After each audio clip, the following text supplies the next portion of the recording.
भोर तालुक्यातील नसरापूर येथे घडलेली ही घटना ऐकून तुमच्याही अंगावर काटा येईल।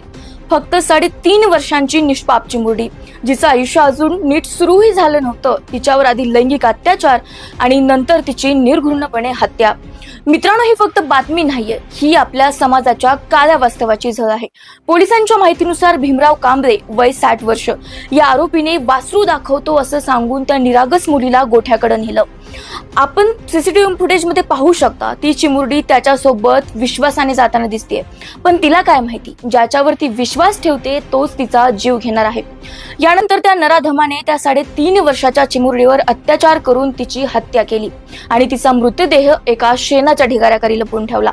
ही मुलगी सुट्टीसाठी तिच्या आजोळी आली होती, पण ती सुट्टी तिच्या आयुष्यातील शेवटची ठरली।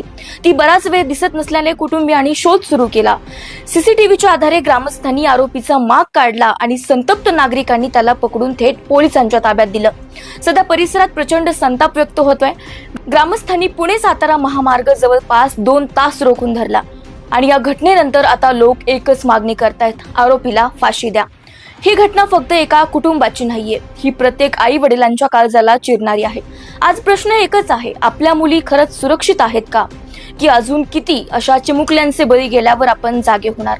तुमचं मत कॉमेंट मध्ये नक्की सांगा। अशा नराधमांना कोणती शिक्षा मिळायला हवी?